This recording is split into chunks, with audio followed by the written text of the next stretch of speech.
Hey guys, welcome back to Let's Talk, and today we're going to be talking about Resident Evil Welcome to Raccoon City. So, let's talk.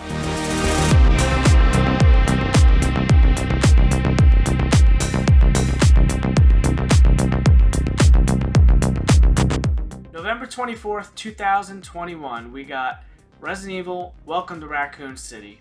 And it was written and directed by Johannes Roberts. I'm not entirely sure. Sorry, I butchered the name.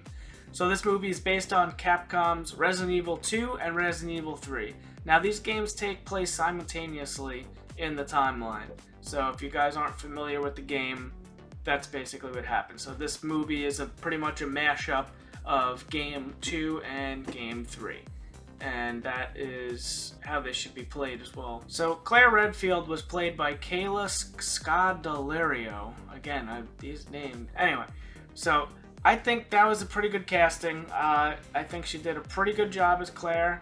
Very believable. I like how she had the red jacket on the whole time, and she looked great.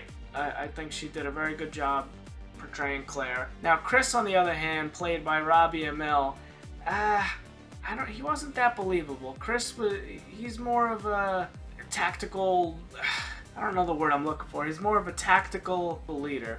And I don't know, I didn't really believe that was the Chris Redfield that I've been playing in the games for years. I would have liked him to be a little more bulky, maybe punch a few boulders, if you played 5. But yeah, so as far as the casting goes, they're not bad. Albert Wesker, played by Tom Hopper, I think the actor did a good job, but again, I didn't believe that was Wesker, because I guess we also don't know the early life of Wesker before he was Albert Wesker, the guy who turns on everybody and is pretty much the leader or a big part of Umbrella. So this is before all those events in the game, so we don't really have too much backstory on Wesker to go off of. So I guess that's okay. But I really wanted those glasses on him, and I wanted that trench coat. But if you paid attention to the post credits, where we also get an appearance of Ada Wong, he gets the glasses, and it explains why he wears the glasses, because his eyes start to bother him after they did some sort of surgery or procedure to keep him alive after he was allegedly killed. So maybe there'll be another movie after this, but judging by the post-credit scenes, that's where they were going. They planned on it. This movie didn't do great in the box office, but it also didn't flop. I don't know, maybe it warrants a sequel, and they'll double down, and maybe we'll get a better movie, because there was a lot of missed opportunities here. It was very faithful to the games, but I think that's might have what hurt them, because they were really trying to create all these iconic scenes in the games. Like, it was really cool to see that the one iconic scene in the mansion where the zombie, Chris walks up on the zombie, and he just turns around really slow from Resident Evil 1. That was really cool to see. And the scene with the truck driver, and he crashes the truck with the burger. I really liked that. That was the opening to Resident Evil 2. I thought that was pretty cool. It was really cool to see a lot of all the scenery from the games, and I thought they did a pretty good job with that. However, I don't think they missed the mark somewhere, and I can't quite put my finger on it, but it's not the movie we deserved. We were very excited for this movie. It could have been so much better than it was, and they just missed the mark. But I don't know, maybe there'll be a better one if they make a second one. I go back and forth on this, because some scenes I like. So I want to tell you what I did like about the movie. I liked how they really stuck to the 1998 feel, where Claire says she was talking to some guy in a chat room, and Chris goes, "What the hell's a chat room?" And she goes, "It's a place on the internet where you chat." In 98, it was okay not to know what a chat room is, it wasn't a common thing like today. And then I like how they had like a lot of the '90s songs. Leon was using a Walkman with the headphones, and that was pretty cool to see that. Although that scene, I have mixed feelings about. You know, the truck driver coming in burning, and then the song they chose. Part of me says, okay, it works, but the other half is like, they could have chose a different song. Also, Nathan Dallas, I want to give a shout out. He plays Brad Vickers, the pilot. I've never seen him in any other movie, but he's in a show that I watch, Letterkenny, and he plays Daryl, and he's great on that show. He's really funny. I really didn't expect to see him pop up in this movie, and that was pretty cool to see. But the way he dies, it was pretty cool. Again, back to things I like. He was sitting in the helicopter, and he had an old Nokia phone, and he was playing Snake. So, I mean, that was new to them back in '98, so I thought that was pretty cool. And again, he had some '90s music playing in the background. So I think they really nailed the '90s aesthetic. But stuff I didn't like the zombies. Now, in the games, the zombies are just, they're already there. There's no starting from a person to a zombie. We don't see that transformation. I didn't like that, but I felt like the zombies were a little too human still, I guess, because usually you think a zombie, it's just a brainless walking corpse that just wants to eat your brains. And these zombies were a little bit different, like specifically the neighbor and the child. It's worth a watch if you're a Resident Evil fan. Give it a watch because it's definitely worth at least one. It's not the best movie. If you like the Milla Jovovich movies, which I'm a fan of those as well, I think you'll like it. Again, it's not the best, but it's not the worst. All right, guys. So let's talk about the 4K presentation we got here. So I saw this. Me and John saw this in theaters, and since Dolby Atmos theaters came out, I have been spoiled. And this movie, for some reason, didn't even get a Dolby Atmos showing.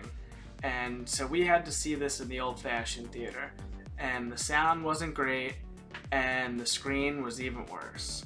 Now, I was very, very excited to get this 4K because I thought it was going to fix everything I disliked about the movie. And I'm partially right. So, this just came out today. Got it from Best Buy in the mail. I'm a sucker for slipcovers, so you got your basic slipcover there. There is a steelbook version of this, but for some reason it was like double the price. It was like $43, and I don't understand why. So I got the basic one. It's just your basic 4K slipcover. There is a digital copy in there, and there is a Blu-ray version as well as the 4K, so that's pretty nice to have. So let's talk visuals.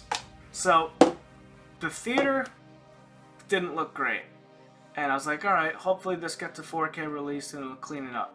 So this does have HDR, and I mean, I thought HDR is gonna fix all the blacks, and this is a very dark movie, and specifically the scene in the beginning where Dr. Birkin is in the room with all the bunk beds when Chris and Claire are kids.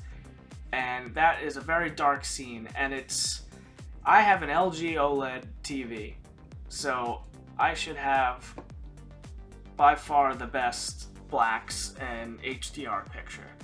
And for some reason, I don't know what they filmed this movie on, but it was terrible. It was whitewashed. It was just, they couldn't handle the very dark scenes for some reason. I don't know if it was the equipment they were using, if they had a low budget and they cut corners on the cameras, but visually, the dark scenes are not great on this. I haven't watched the Blu-ray, but this is a 4K review, so the 4K didn't really do it in the darks. However, the more lit up scenes, they looked, I mean, like a 4K should.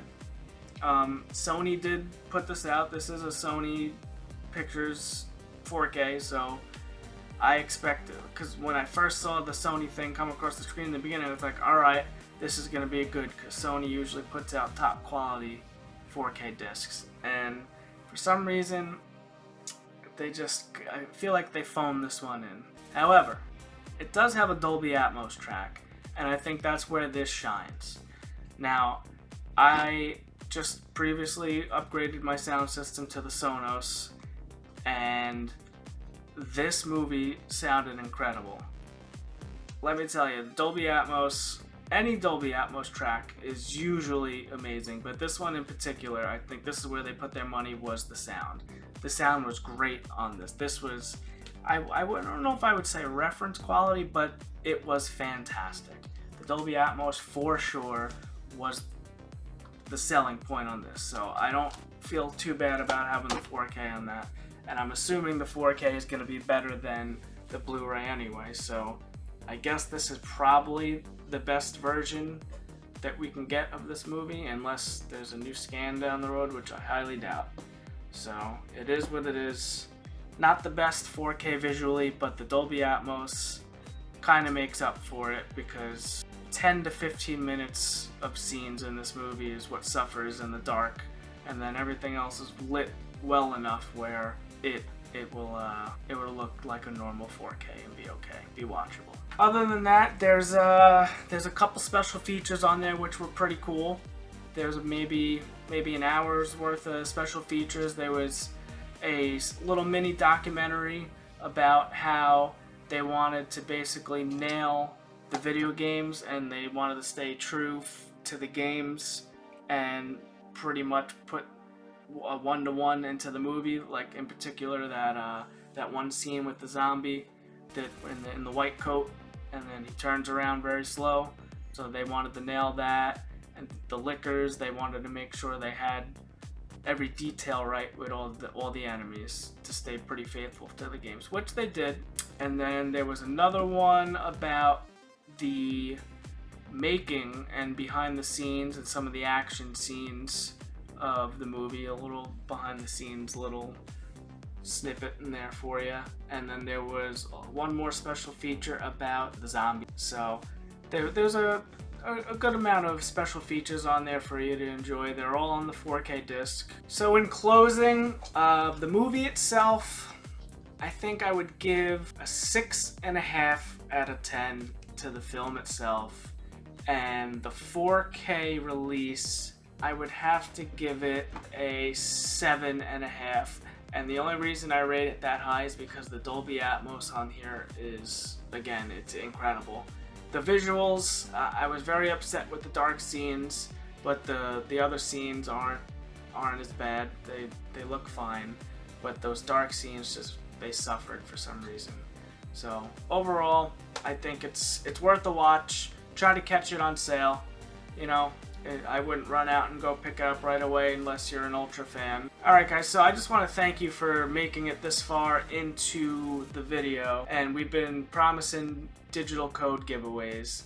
So I want to try something in this video and see how it works out. Down in the comment section, I want you guys to tell me the first Resident Evil game you played and your favorite Resident Evil game you played. And then we will go through the comments and we will pick one random winner. We will reach out to you and give you a code. So I want to hear down in the comments, and one lucky winner will be reached out to and get a copy of the movie on a digital code. So make sure you guys like, comment, and subscribe. Tell your friends, and thanks for watching.